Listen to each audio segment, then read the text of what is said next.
አረብ ሀገር ላይ እንኳን ተሰድባችሁ እንደዚህ ሊያዙኝ ልቀቁኝ ልትሉ ይቅርና ብትደበደቡ ራሱ ምን ማድረግ እንዳለባችሁ የምታውቁት ታሪክ የለም። በቃ በጉልበት ብቻ ነው የምትተማመኑት። ጉልበት አይሰራም። ወላሂ አሁን ጉልበት አይሰራም። ለማንኛውም ባረቡ ዓለም ላይ የምትኖሩ ሁዶቼ ይሄንን ነገር ከማድረግ ተቆጠቡ። አንድ ነገር ቢደርስባችሁ በጉልበት ሳይሆን በሲስተም እንደሆነ የምትወጡት ማወቅ መቻል አለባችሁ ማለት ነው። እቺ ልጅ አሁን ምን እንደደረሰባት ሁሉንም እነግራችኋለሁኝ። ምን ለማድረግ እንደዚህ እንደምትወራጭም እነግራችኋለሁኝ። ለዚህ ቪዲዮ ለብዙቶቻችሁ እንዲደርስ ከሹፌራቸው ጋር ተጣልታ ነው እንግዲህ። ከሹፌራቸው ጋር አልደበደባትም፣ ሰድቧታል። ግን ሰድቧታል፣ ምንም አይነት መረጃ የላትም እቺ ልጅ። እሷ አሁን ድንጋይ ይዛለች፣ አይታችኋል እንደተመለከታችሁት። ልትፈነክተው ነው ማለት ነው። ብትፈነክተው ማለት ነው እኛ በአመፀኝነትና በገዳይነት ነው ብዙ ጊዜ ኢትዮጵያ የምንታወቀው ማለት ነው። ብትፈነክተው ቀጥታ እስር ቤት ትማቀቃታለች፣ ቀጥታ ማለት ነው። እንኳን ለመፈንከት ይቅርና እቺ ልጅ አሁን ብትጠየቅ ምንም አይነት መረጃ የላትም። አብደነው ቢል እብድ ነው የምትመስለው ሲጀመር ማለት ነው። ወላሂ እውነቴን ነው እንዴ። አሁን ይሄ ቪዲዮ እንግዲህ አስባችሁታል? ተቀርጾ የተለቀቀው እንግዲህ ሌላ ሰው ነው ቀርጾ የለቀቃት ማለት ነው። አያችሁ፣ ይሄ መረጃ ነው። ለምሳሌ ብትፈነክተው ደሙን ብታፈሰው፣ እሱ አሁን ደሙን ካላፈሰስኩት ለምን ሰደበኝ ነው አይደለ? ይሄ ቪዲዮ ለፖሊስ ቢያሳዩ ልትገድለው ነው ተብሎ እድሜ ልኳ ልትማቀቅ ትችላለች፣ በሰው ሀገር ላይ ማለት ነው። መረጃ ሳይኖራቸው እዚህ ሀገር ላይ ወላሂ ስማርት የሆነ ሰው ከሰው ጋር አይደባደብም። ስማርት የሆኑ እንኳን ሌላ ዜጋ ተውና ማለት ነው። ስማርት የሆኑ አረቦች ሰራተኛ አይሰድቡ፣ ሰራተኛ አይመቱም፣ ደደብ ካልሆኑ በስተቀር ማለት ነው። ልንገራችሁ ከዚህ በፊት ምን እንደተፈጠረ ማለት ነው። እኔ 23 ቀን የሰራውበት ሴትዮ ምን አረገች? ምንም አይነት ህጉን አታውቅም። የሌላ ሀገር ዜጋ ናት። ህጉን አታውቅም። እኔ ኢቃማ የለኝም፣ ህገ ወጥ ነኝ ነበርኩ ያኔ ማለት ነው። 23 ቀን ሰርቼ ከቤቴ ውጭ አለችኝ። ከቤት እንደውም ቪዲዮ አሳያቸዋለሁ፣ በነገራችን ቀርጫታለሁ ማለት ነው። ምንም አላልኳት። ከቤቴ ውጪ ስትለኝ ስትገፈታትረኝ ምናምን ሁሉ ቪዲዮ ቀረጽኳት። ከዛ በኋላ ብትገፈትረኝ ምን ብትል ልብሴን ምን ብታረግ ቪዲዮ ብቻ ነው የቀረጽኳት እንጂ እንትን አላልኳትም፣ አልነካኋትም። ምክንያቱም በኋላ ደበደበችን ብትወድቅ የሆነ ነገር እኔ መደብደብ አቅቶኝ አይደለም፣ ደበደበችኝ ትላለች። ሀበሻ ደም መራራ ነው። ገባችሁ አይደለ? ከዛ እኔ ቪዲዮ ብቻ ነው የቀረጽኳት። ስትገፈትረኝ ምናምን የራሷም ካሜራ አለ። እሷ ፖሊስ ቢመጣ እኔ ህገወጥ ስለሆንኩኝ እኔ ለማስያዝ ነው እቅዷ ማለት ነው። ወይም ደግሞ ፖሊስ ልክ ስትጠራ እኔ ምጠፋ ምሩጥ አገርሽ ነው በባዶ እግር ማስኬድሽ ብላኛለች ማለት ነው። እኔ ደግሞ ወሰንኩኝ፣ በቃ እዚህ ቤት እኔ ብቻ ሳይሆን ከዚህ በኋላም ለሚመጡ ሰራተኞች ትምህርት አስተምረት አገር ይገባለሁ ብዬ ወስኜ ፖሊስ ደውይ አልኳት። ታይ ፖሊስ ብደውል ትያዣለች፣ ከዚህ ቤት ውጪ አሁን ጥፊ ያለችኝ ደሞዝ ሳሰጥ። እኔ መቼም አልጠፋም አልሄድምም፣ የበተንሽውን ልብሴ ፖሊስ ጥሪና ፖሊስ ይየው አልኳት። ምንም አታውቅም። ገባችሁ? ፖሊስ ደወለች።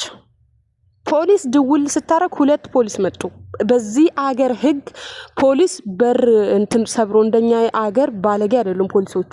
በር አያንኳኩም፣ ውጭ ላይ ነው የምትጠሩት። ተጠራሁኝ። እኔ ምሮጥ ምልፈሰፈስ ምናምን መስሏታል ማለት ነው። እኔ ቪዲዮ ይዣለሁ። ገባችሁ? እቺ ሴትዮ መቀመቅ ነው የምትወርደው። ቪዲዮ የገፈተረችን ውጪ ስትለኝ ገና ብርሳ ሰጠኝ ውጪ ያለችበትን ገና እኔ ህገ ወጥ ሆኜ ቤቷ ውስጥ የቀጠረችኝን ብዙ ነገር አለ። ከዛ ፖሊሶች 2 ፖሊሶች መጡ። ያላረገች ነገር የለም። ገፈታትራኛለች፣ አልመታችኝ፣ ገፈታትራኛለች። ችግሩ ምንድነው አሉኝ። ለምን አትወጪኝ ከቤቷ ለምን አልወጣም አለች። አብዳ ነው ብላ እኮ ነው እሷ አብዳለች ብላ ተናግራኛለች። እና አብደሻል ወይ ጤነኛ አይደለሽም ወይ ምናምን ሲሉኝ እኔ ምንም የጤና እክል የለብኝም፣ እሷ ናት ለስራ ያመጣችኝ። 23 ቀን እሷ ቤት ውስጥ ሰርቻለሁ። ሲጀምር ተጅሩባ ነው የመጣሁት፣ ኢቃማ አሰራልሻለሁ ብላ ነው ያመጣችኝ አልኩኝ ማለት ነው፣ እኔ ራሴን ለማዳን። ከዛ በኋላ ውጪ ብላ እንትን ሻንጣዬን ጥላለች። ምን ጥላለች? እኔ ከቤቷ መውጣት ችግር የለብኝም፣ ከቤቷ አውጣለሁኝ፣ ግን ብር አልሰጠችኝም። እኔ ደግሞ የሰራሁበትን ሳልቀበል ከዚህ ነቅነቅ አልሄድም አልኩኝ ማለት ነው። ከዛ አይዲሽን አምጪ አሏት። እኔ ሳልሆን አይዲ የተጠየቅኩት በራሷ ጥፋት ማለት ነው። አስፈላጊ ከሆነ ቪዲዮ አለ የተናገረችበት አልኩኝ። ቪዲዮ ቀርጫለሁ። ለምን? ለህይወቴ አስጊ ስለሆነ ነው ቪዲዮ የቀረጽኩት ብያቸው ለፖሊሶቹ ማለት ነው። እንባዋ ጠብ አረገች። ጠብ ያቺ የገፈታተረችኝ ሴትዮ እንደ ጨው ማምታ እንባልቅሳ ደሞዝ አልወረደልኝም፣ በእውነትም ደሞዝ አልወረደልኝም፣ ሲወርድልኝ እሰጣለሁ ብላ ለፖሊሶች ተናገረች። ነይና ውሰጂ አሉኝ ፖሊሶቹ ማለት ነው። ካልሰጠችሽ የሆነ ነገር ካደረገችሽ እኛ ጋር ደውይ። እኔ መደውልም አልፈልግም መምጣትም አልፈልግም። ብሬ ሳስጠኝ የትም አልሄድም። የለኝም አለች። ለጊዜም ይሆናል 300 ብር ስጫትና ትሂድ አሉ። ነገ 10 ላይ ካልሰጠችሽ መልሰሽ እኔ ጋር ደውይ ብሎ ፖሊስ የግል ቁጥር ሰጠኝ። ገባችሁ? ከዛ 10 ድረስ አልቆየችም። 11 ሰዓት ላይ ብር እኔ አካውንት ልኬላት አስገብታለች ማለት ነው። ገባችሁ አይደለ? በዱላም ይሆን ነገር የለም። በዱላ በጉልበት ምናምን እስር ቤት ነው፣ ከርቸሌ ነው። ሌላ አጋጣሚ ነገር ልንገራችሁ፣ በጉልበት የተነሳ ማለት ነው። የሆነች ሴትዮ ህገ ወጥ ነኝ 1800 ነው የምትከፍለኝ። ዱባይ ላይ 1800 ባይዘው በስለት የሚገኝ ደሞዝ ነው። ወላሂ ህገ ወጥ ሆናችሁ ማለት ነው። በ1800 እየሰራሁኝ ከሆነች ኡጋንዳ ጋር እንደ ቀልድ ተጣላሁ። ሰይጣን ነው ያሳሳተኝ። የእውነት ወላሂ እውነቴን ነው የምላችሁ። እቺ ኡጋንዳ በርግጥ እንትን ትለኛለች፣ አትሳደብም፣ ስማርት ናት። ግን የሆነ ቦታቸውን ትነካቸዋለች።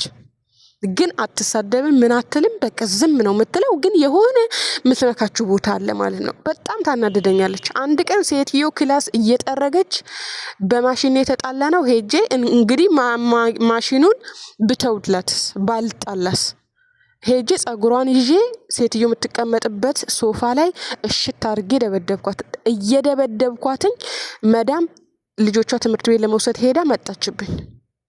ቪዲዮ ቀረጸችኝ። መጀመሪያ እየደበደብኳት እኔ አላየኋትም ማለት ነው።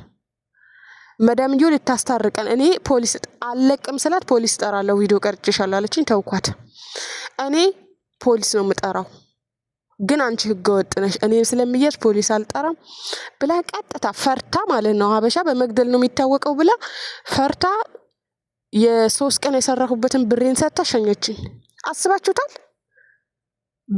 በእልህኝነትና በጉልበተኝነቴ ስራ ምን የመሰለ ተዝናንቼ እየሰራው 1800 ብር የምቀበልበት ስራ አጣሁኝ።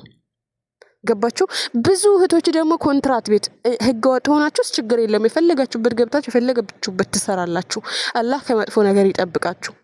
ግን ኮንትራት ቤት ደግሞ እንደዚህ ልከኛ ሆነው የኢትዮጵያው እኔ ነኝ ባይነት ውስጣቸው ተሞልቶ በቲቪት የተሞሉ ምንም በቃ ስለ ህልማቸው ስለ ወደ ኋላቸው የማያስቡ ደግሞ እንደዚህ የሚጣሉ የሚደባደቡ በጣም ብዙ እህቶች ተሳፍረዋል። እንደ ድንገት ያሳፍራቸዋል። ገባችሁ አይደለ? ኪሳራ ነው ወይስ አይደለም? ያን ነገር የሚያዳርሳችሁ መጀመሪያ ላይ የሚያነካካችሁን ነገር ቀጥታ ለመዳም ምን አለችኝ? እቺ ኡጋንዳ የመታሁበት ቤት እዚህ ቤት ውስጥ እኔ ነኝ ሞዴር አለችኝ። አንቺ ምንም ማዘዝም መናገርም አትችይም። ከተነካሽ ለኔ ንገረኝ፣ እኔ ያለውን ነገር አስተካክላለሁ አለች። በመደባደብ የሚሆን ነገር የለም። ይሄ የድሮ የቆየ እኛ ሀገር ሲጀመር እንደዚህ አይነት ነገር አይታወቅም አለችኝ። ገባችሁ አይደለ?